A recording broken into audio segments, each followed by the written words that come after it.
Welcome to the MaxValue Podcast, a show for business owners and their trusted advisors who are on a mission to maximize their value through valuation, exit planning, and maybe even cloning yourself. I'm your host, Ben Towne, and today we are joined by Dr. Steve Kirch, and we're going to discuss how AI moves leaders from the Chief Everything Officer to the Chief Executive Officer, all while protecting IP and boosting engagement. Steve, welcome. Thanks, Ben. It's great to be here. Awesome. Great to have you. It feels like we just talked to each other. I don't know why. Because you have a podcast and we That's right. went on that. And I'm looking forward to publishing that episode. It was a great conversation. Very soon. So let's see if we can do at least as good for this one this time. So before we jump into the content, give us your origin story. How did you get here? What are you doing now?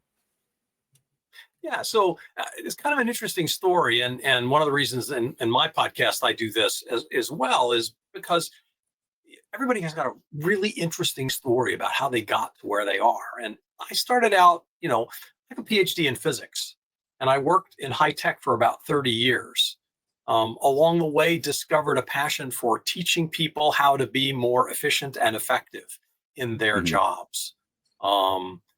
Became a certified facilitator of the Covey 7 Habits of Highly Effective People. I've been doing that for almost 30 years now, along with a number of other courses of that ilk: personal, professional, organizational development, productivity, effectiveness, all that kind of stuff.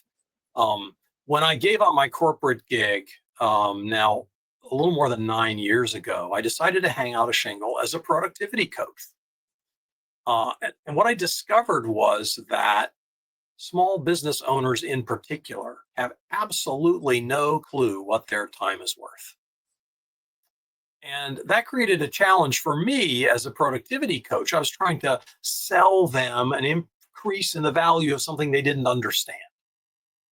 And as a consequence, I had some clients, but I got a lot of pushback. And I'm constantly learning and growing and understanding and learning new things and putting new things in my toolbox. And I came across a system for profit growth.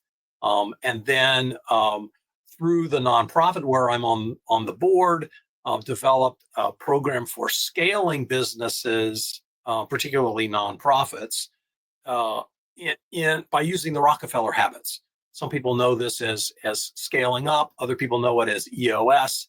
I actually use a yet another platform, but it's all based on the same principles that John Rockefeller discovered as he was running Standard Oil, 100 plus years ago.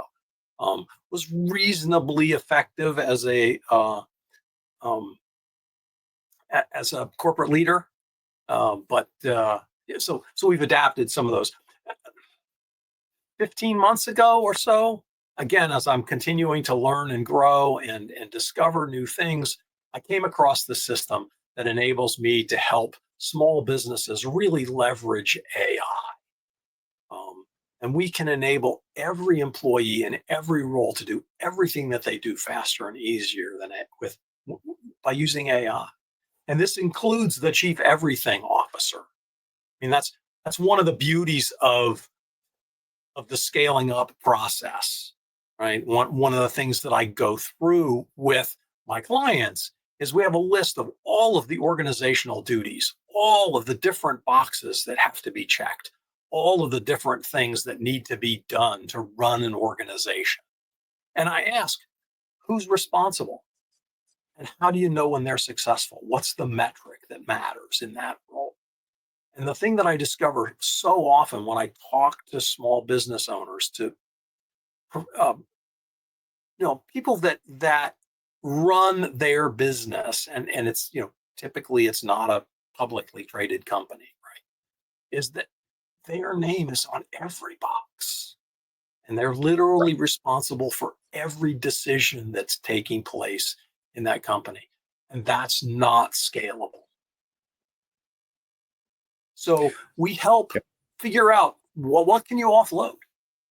How do you do that? Totally makes sense. And I think the part of that comes from especially when you're first starting out, maybe as a solopreneur, you literally are the Chief Everything Officer. And Some things are just ignored. Some things are an afterthought. But there is this impression that you are a free resource in a certain sense. Not that you want to take so much time doing it, but if I just need to work one more hour, I will just go do that in order to accomplish all the things until at some point you get burned out and you can't do it anymore. I always think of it like in kind of like in a geometry sense where, if all the things that a CEO needs to do are a circle, as it scales outward, the volume of things that you need to do as the owner of that circle gets bigger even than the perimeter. On a proportional basis, you just can't keep up. It Because goes like a square law, pi r squared. Now there you go, and that's probably a more, thank you, Dr. Steve. That's probably a more elegant way of saying that, but I think the visual holds true. There's just too much stuff, and very quickly as everything expands in every direction at once. The other piece of it, Ben, is very often nobody will do it as well as I do. Nobody cares as much as I do about the outcome of the decision. There's a certain amount of ownership that they're somehow somewhat reluctant to give up. And I get it, right? I run a small business. I know, right? It's me, my daughter, and I have a couple of assistants now. So I understand why giving up that authority, that final check is so hard. I will say, and we're kind of going off in a little bit of a different direction for a second, but I will say that when Alan Yang, my business partner, joined, it really changed my perspective very much. And I think this might be what a lot of other solopreneurs go through at some point. Everything changes from a literal I to a we, first off. Mm-hmm. And things like, well, the bank account, which is kind of how a lot of small businesses keep track of their success. Is there money in the bank account? That's not always the best way to do it, but it's a very tangible way. Yeah.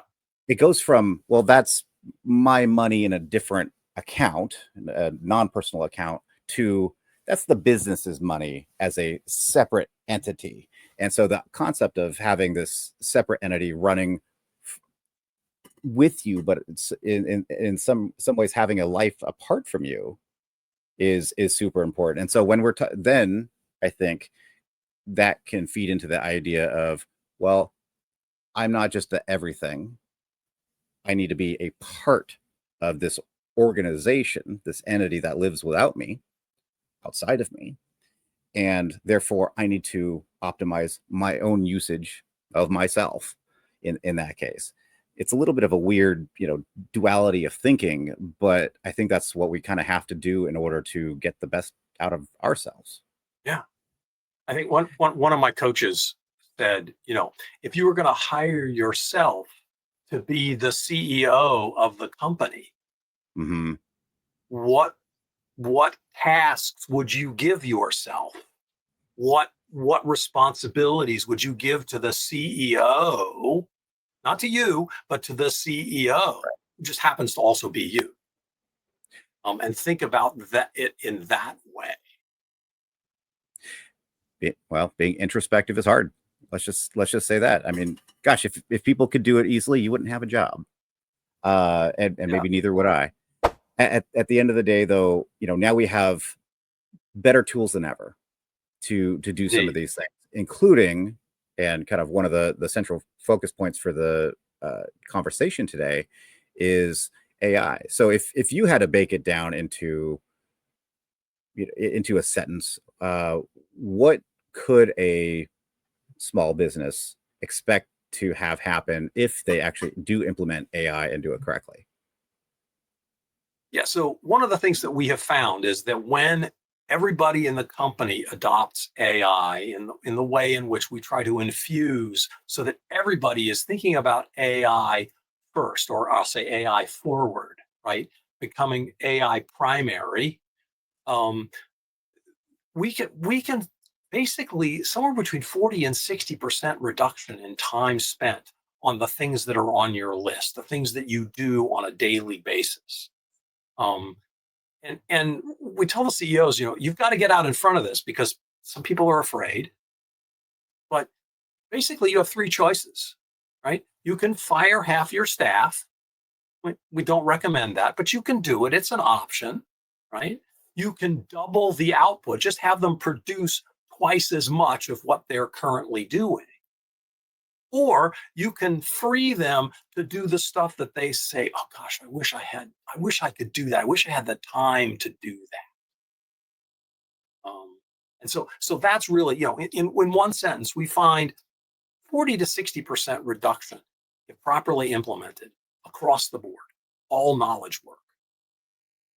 Right. And I think that's what ends up leading to this. Well, gosh, if I just had two of myself, everything would be easier. Well, you can't quite do that, but through leverage, in this case, technological leverage, we're able to get twice as much done as well as we would before in, the same amount of time, or the same amount in half the time. The ability to have a shift in the focus of your productivity is awesome.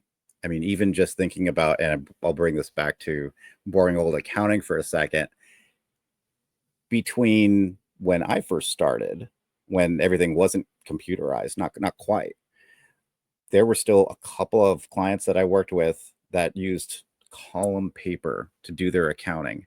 And it took hours even just to check whether they totaled it up right. Whereas obviously now you get it in QuickBooks and you have or whatever, you can import things right away. And, somebody at a, fairly reasonable level of knowledge can, create a reasonable set of books in minutes. I'll say minutes. You might even be able to count it in seconds for something pretty easy, but certainly minutes. And that's just what's happened in the last, say, 20 years or so. And now we're at, a new cusp.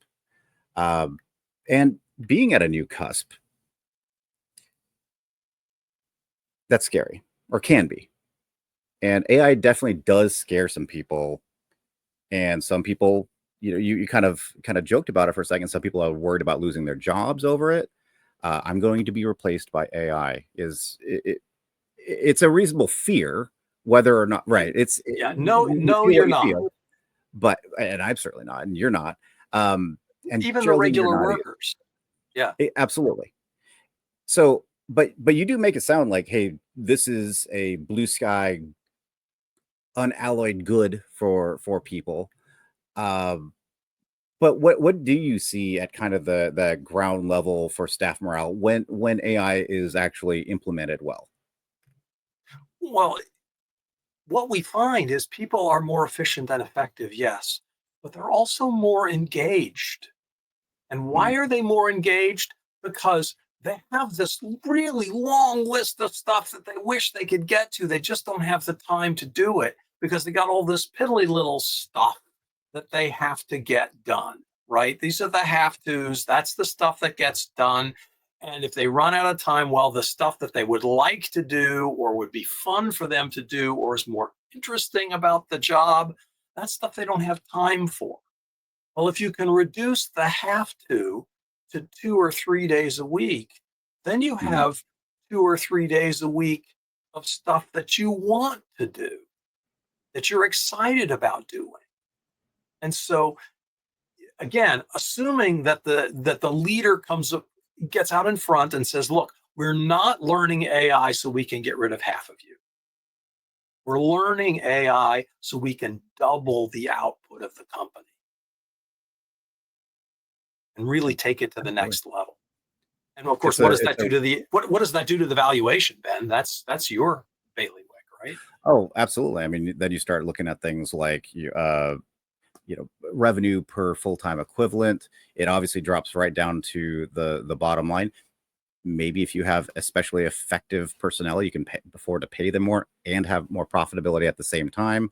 You paying them more tends to lead to more retention of your staff, which is excellent because not retaining your staff is very expensive. yada, yada, yada. So at the end of the day, whenever you're valuing something, you want to see reduced risk and increased cash flow and possibly even growth. And whenever you can properly leverage something, including technology, including AI, that can help get you there. So There's also things like being really clear on who owns what, the outcome of meetings. I mean, I use tools sure. to record my conversations with everybody, can follow up easily with, oh yeah, here's what we talked about. Here's your action items from this meeting. Some of the note takers even tell you what they are. So you don't Mhm. even have to do that.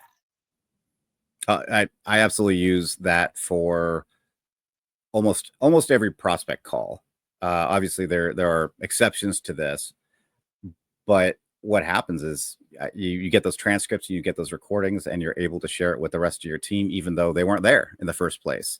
So to the extent that I need the project manager to come up to speed on something on a new project that we have, boom, there you go. And I take notes too, because I'm going to think about it maybe in a little bit of a different way, but 90% of it already is going to be there just from the conversation I have with the client, and they can see it. It's good stuff. Well, it's definitely a chance to reinvest in your staff, and there are, of course, I think, more truly scary and more truly challenging parts.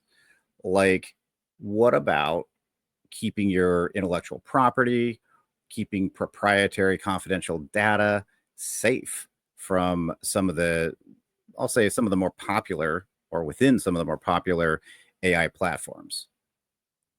Yeah. So we actually, we run into this all the time where they're using a free account.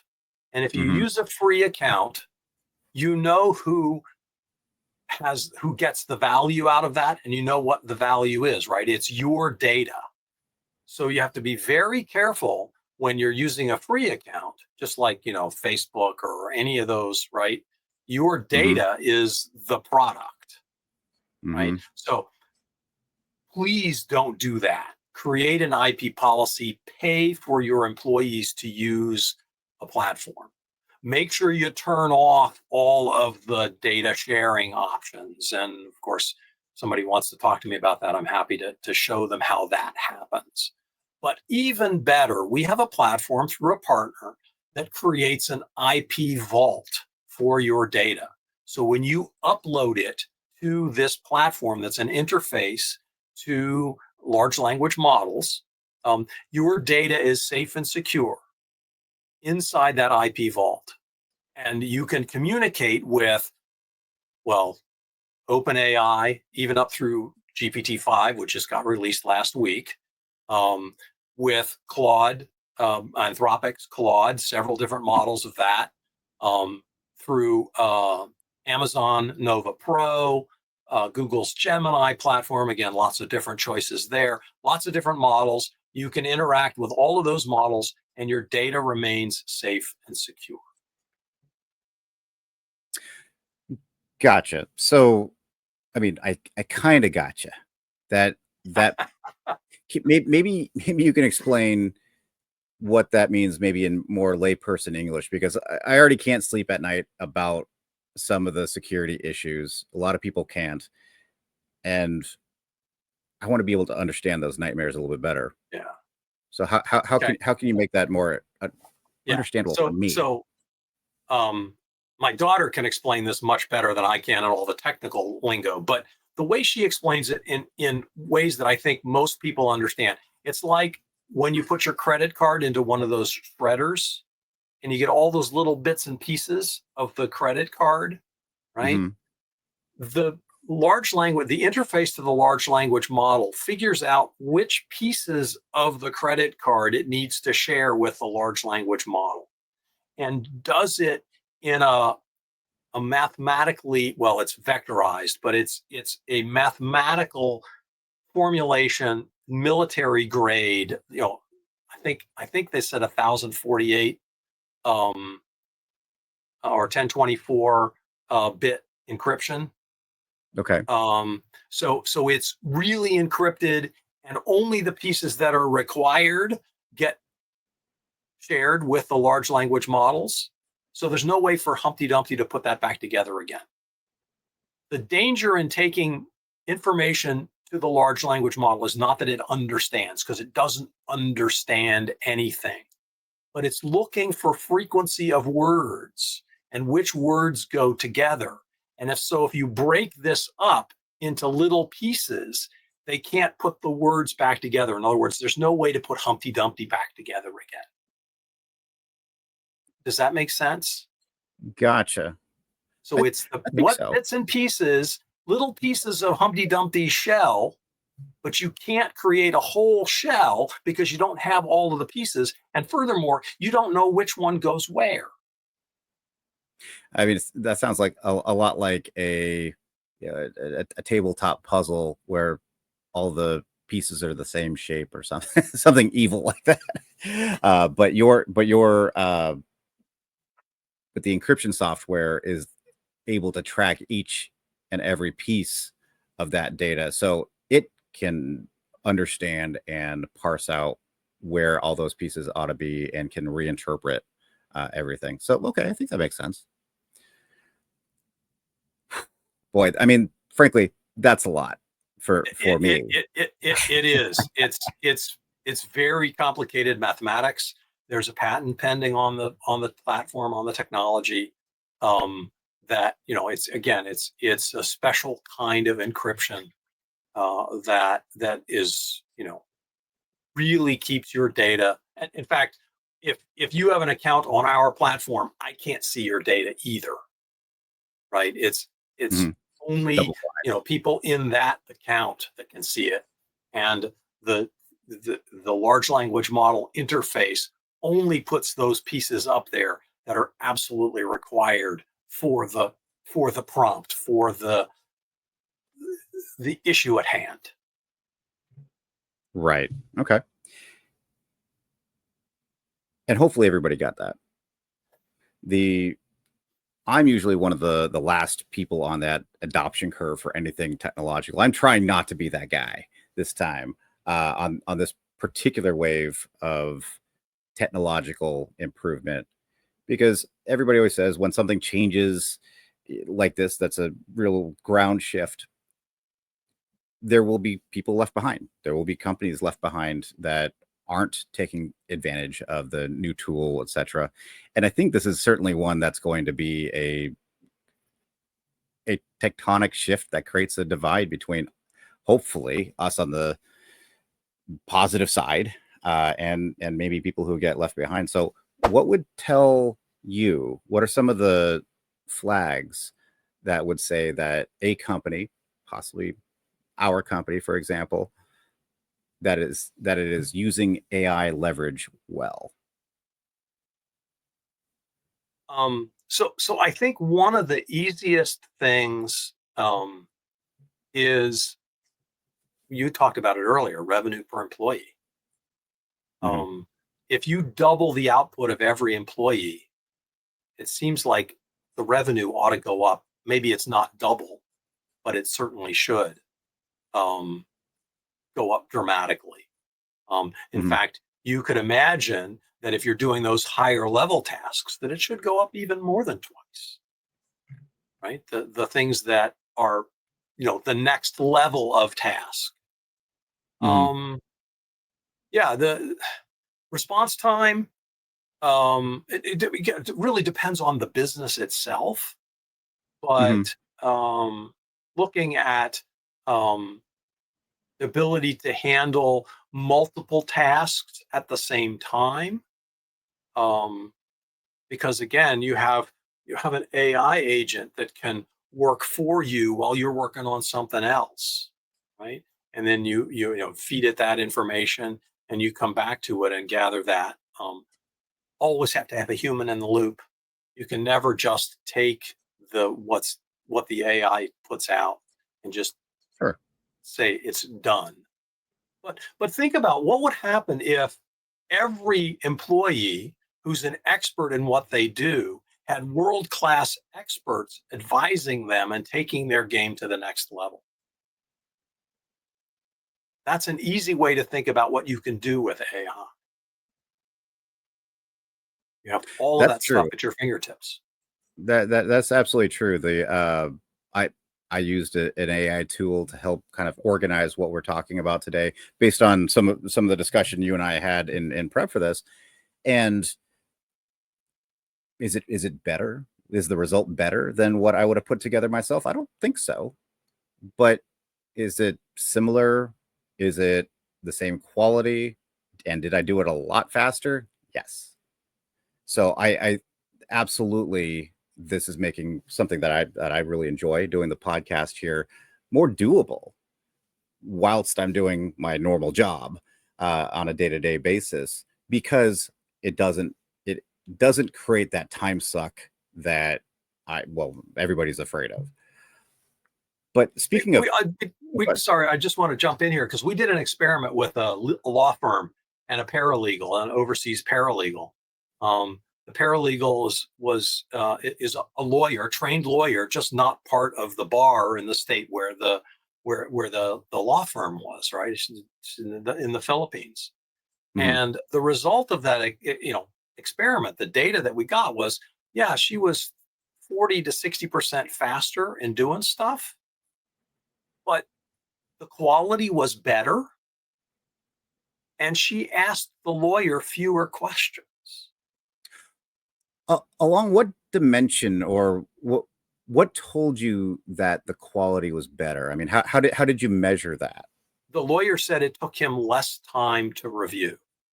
It was closer. It was closer because the Interesting. paralegal is preparing legal documents for the lawyer to then, pass off to the client, right? The lawyer has to review those because he's going to sign them. He's going to say, this is from our law firm. So he has to review. Mhm. It's a he in this case, right? He had to review all of those things. And he said it took him less time. So the That's quality is interesting. That better. that that sounds like, and getting it from a yeah, line staff to the highest level of approval by the signer, the person who's responsible. That is truly important. And it sounds like something I was reading the other day about uh, measuring the progress of, in particular, LLMs, about the time to translate. That one of the ways to measure that is if you ask an LLM to translate from one language to another, and you have a native speaker come along and edit it. I think maybe it was time to edit. I can't recall, but time to edit.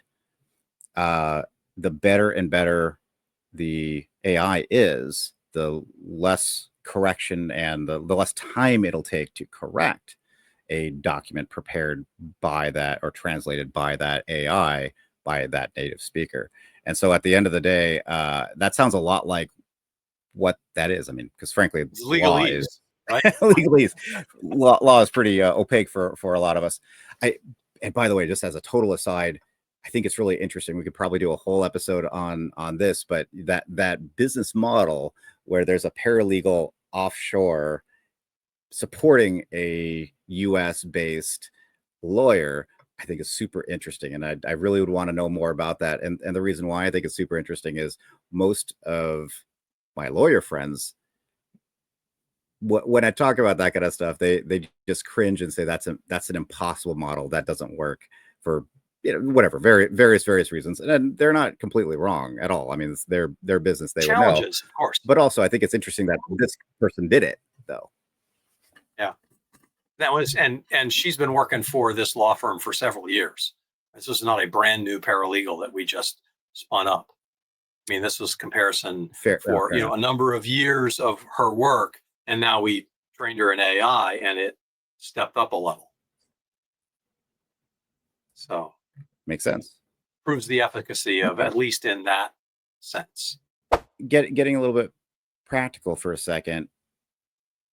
Any kind of change in a business, in a process, a way of thinking, just operationally, that can be risky, right? If you change something, you're going from something known to something lesser known. So how do you suggest mitigating that risk in implementing AI enabled procedures, again, without putting your whole business at risk at the same time? Yeah, that's a really good question. It's really important, and I work with all of my clients to develop a clear AI policy. These are the things that you can and can't do with AI. This is the kind of data that you can and cannot upload. These are the kinds of questions. This is how we mitigate the risk of hallucinations. All of those things, right? Hallucinations is when the AI goes off the rails and starts making stuff up, and it does that. They say ChatGPT 5 is better than the predecessors. I don't know. I haven't worked with it enough to tell, but it's not zero, right? Mhm. So mitigating those risks means taking into account what's the perspective of the LLM, what data was it trained on, what was the post training like, because that impacts what happens, and really, again, this is something we work with our clients to understand what's the best kind of model to use for the different kinds of things that you're trying to do. There are so many choices out there.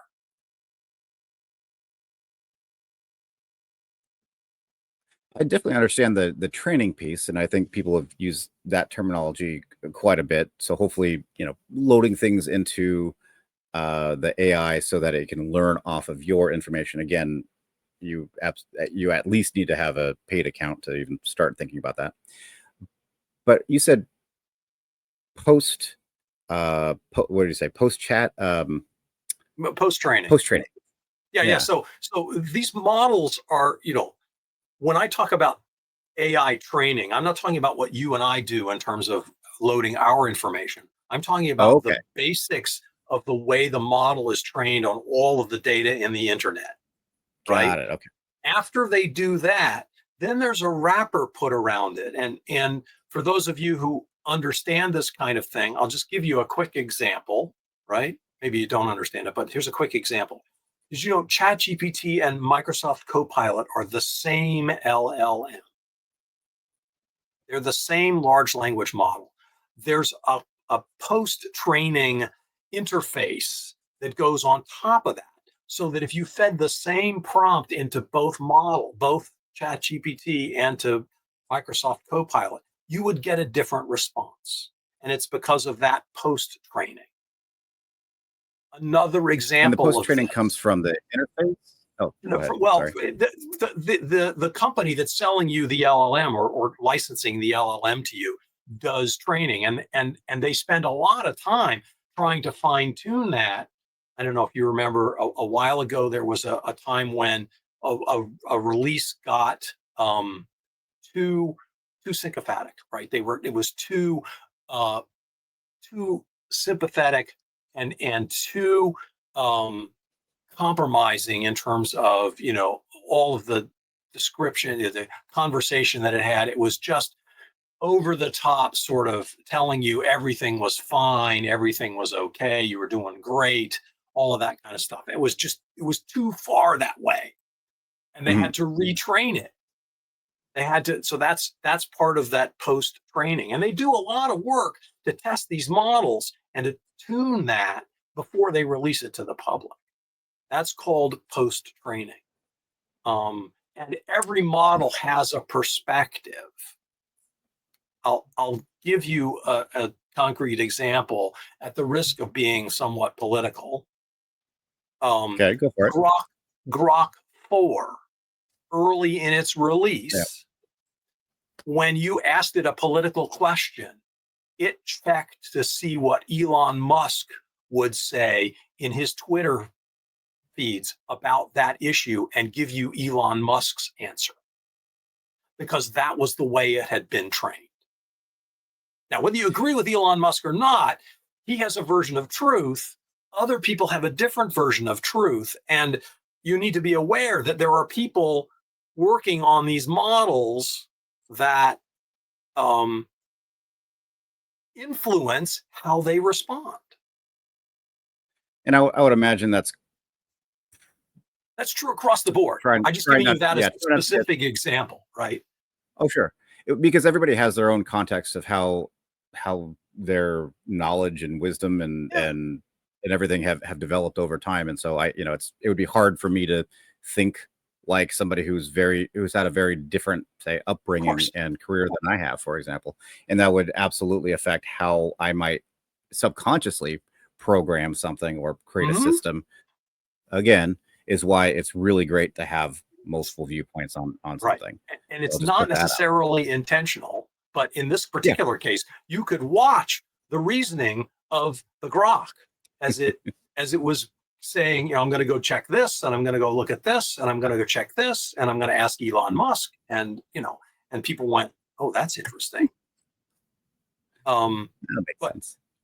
But it just, that's the way that one got, and they pulled that, right? They changed that, but you just have to be aware that that's a danger, and you have to be responsible. You have to check the references. Most of these things will now put out, here's the website that this information came from, right? And you need to check that that's a real website and that it really talks about that thing and it talks about it in that way, right? It's not just, take it at face value. You can't do that. Oh, I certainly liken it to when Wikipedia first came out back in the day, where it was really good, super helpful, saved you a trip to the library, or at least one, the first trip to the library, if you will, doing research. And also you had to be careful. So you couldn't just rely on it, and certainly nobody would let you just cite it in your paper of whatever kind. So this is another leap forward in that same direction, and still has some of the same issues, and yet it's still better net. Okay, so just real quick, I mean, at the end here, what is one tool or habit that gave you the best bang for your buck? I mean, I hate to say a hack, but what is one thing that has been transformative for you that AI brings to you, and I would say be specific if you can. Sure. One of the things that we do in our quarterly planning, we have a strategy, 3-year strategy, where we're going, and we ask the AI to give us, each of us as team members, OKRs, objectives and key results for the quarter based on that strategy. So now everybody has things that they need to work on that line up with that strategy. And we track those things throughout the quarter. So everybody has projects and tasks that are not just sort of the day-to-day grind, but they go after that longer-term strategy. And is that something where because that's strategic level thinking, right? Mm-hmm.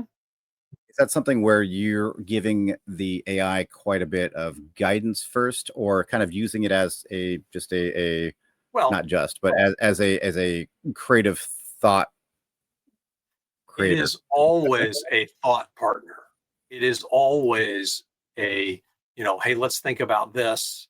And the results need to be double checked. By the way, the first couple of times we did this, there were conflicts between this OKR and this OKR with different goals. And, so you can't just, you can't just take it at face value, but it's a place to start. Absolutely. Right? Okay. Almost always these things are, this is an approach. This is a place to start.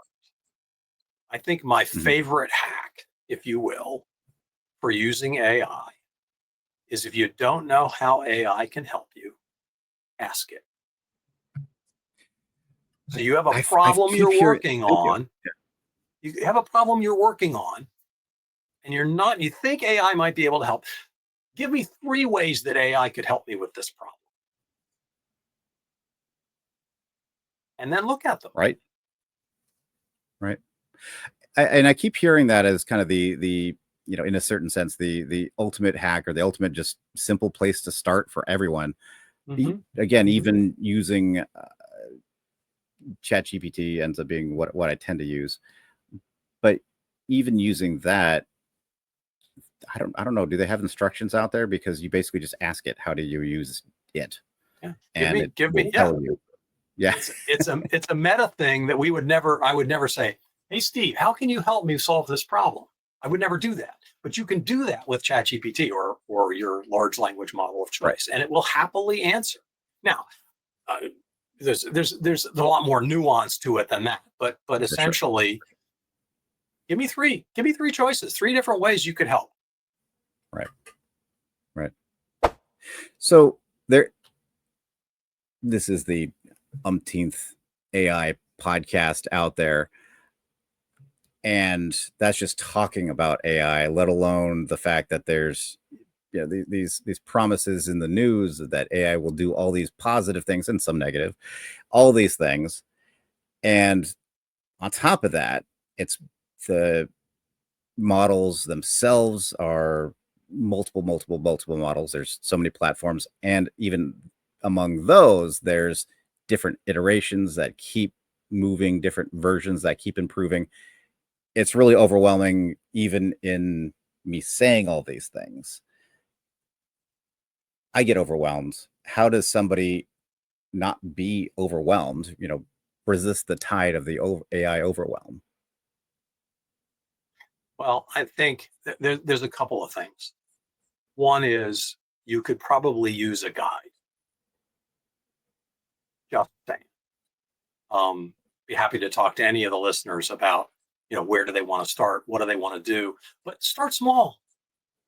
Try something. Mhm. I mean, lots of people use it for marketing and email and that kind of stuff. I'm telling you, Mhm. that stuff. The challenge is you can almost always tell when AI wrote it.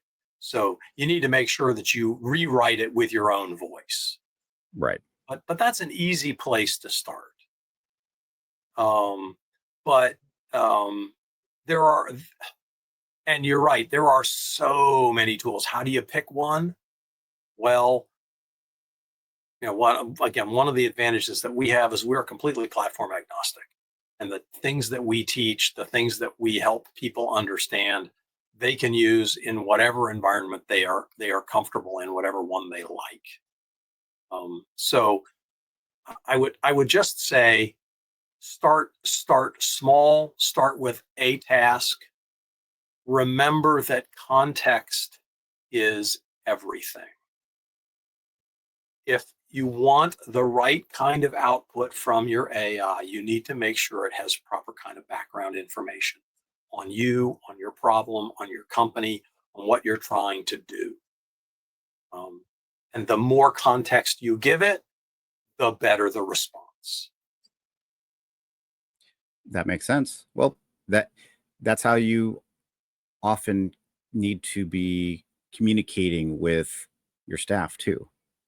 I don't just have, a formulaic problem most of the time. Most of the time it's a problem within a context, or a client has a way that they're thinking about things.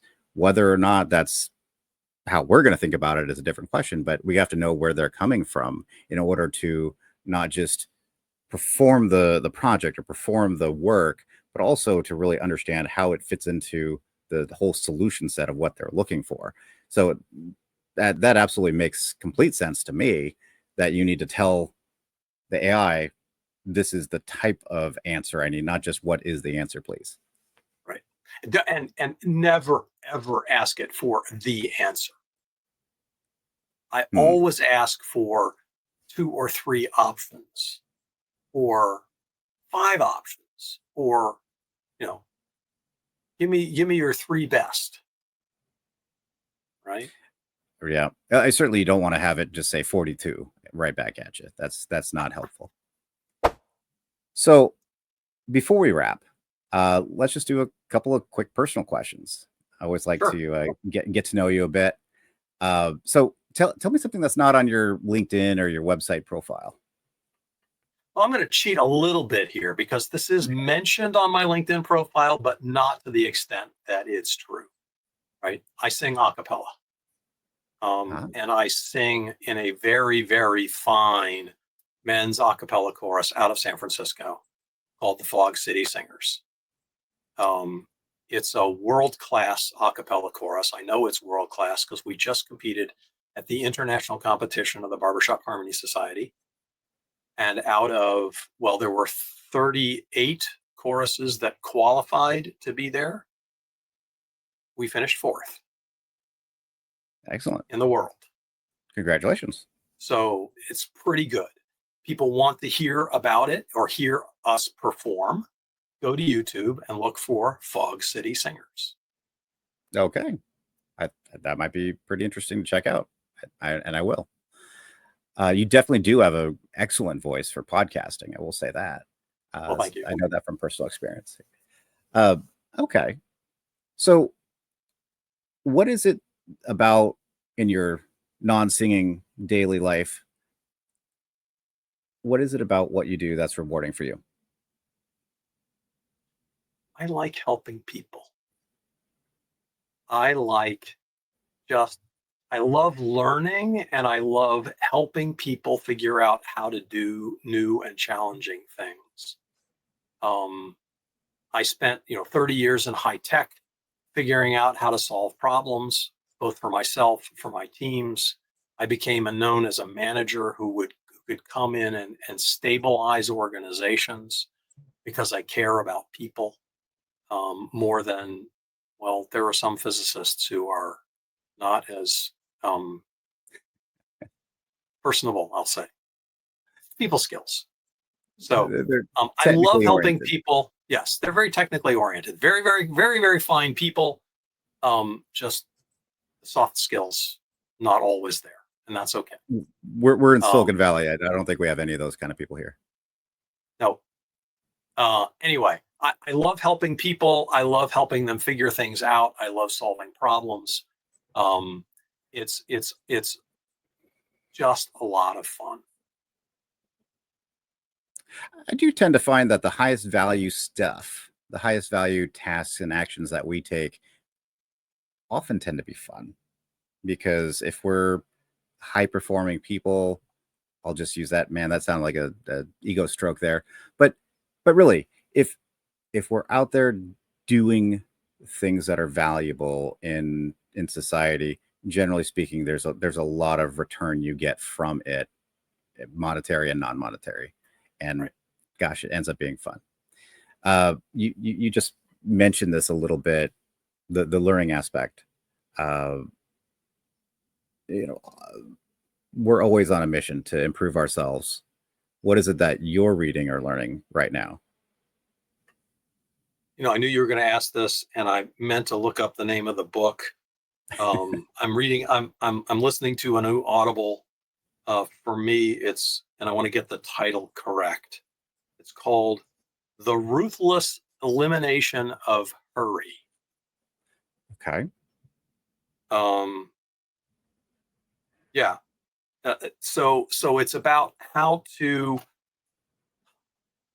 slow down a little bit.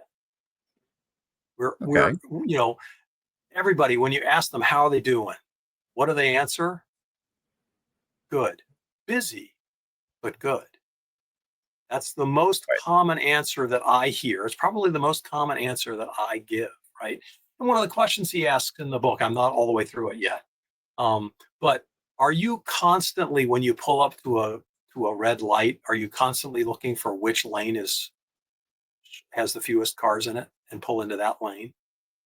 You're in such a hurry that 1 or 2 car lengths makes a difference. Anyway, fascinating book. I'm not through it yet, but I'm trying to figure out how to slow down. Is it kind of a mindfulness thing? Well, no, not the way he's approaching it, at least not yet. I mean, I haven't gotten to solution space yet. But mindfulness, I'm sure will play a role. I am also a meditator, and I meditate every morning. And I think I've missed 3 mornings since February of 2020. What was going on then? I'm kidding. Hey, you should put meditation on your LinkedIn. that could give people a little bit of context around who Dr. Steve is. Yeah. Okay. Speaking of, though, Dr. Steve, where can people find you if you want to be found? Oh, yes, absolutely. Best place is LinkedIn. Reach out. We'll put the link in the show notes. And the other thing is on the website, profitminds.net. You can go there. There's a place to ask a question if you want. There are some quizzes you can take. If people want, I have a free assessment, AI readiness assessment for your business Cool. that I'd be happy to provide for the Gotcha. listeners. And is that something that somebody can just go to the website and download or take or request or behind an email wall or whatever? We'll give you a link for the show notes. Perfect. Okay. Well, awesome. Is there anything else that you'd want to share about Profit Minds, about you? Of course, your podcast, which is out there, and anything. Yeah. So podcast is the Profit Minds Podcast, real original title. But it's What Makes Unique, YOUNIQUE. We look for interesting, unique individuals and people like yourself, Ben. Glad to have you on the show. Somehow I made the cut. I don't know how. Yeah. But we will have links to all that in the show notes, as you said. Thank you so much, Steve, for joining us, and thank you for all the listeners for tuning in. Thank you, Ben. Listeners, thank you for tuning in. This has been an episode of Max Value. Find us on YouTube, Apple Podcasts, and other streaming services. Please like, subscribe, and follow, and we'll see you for the next show.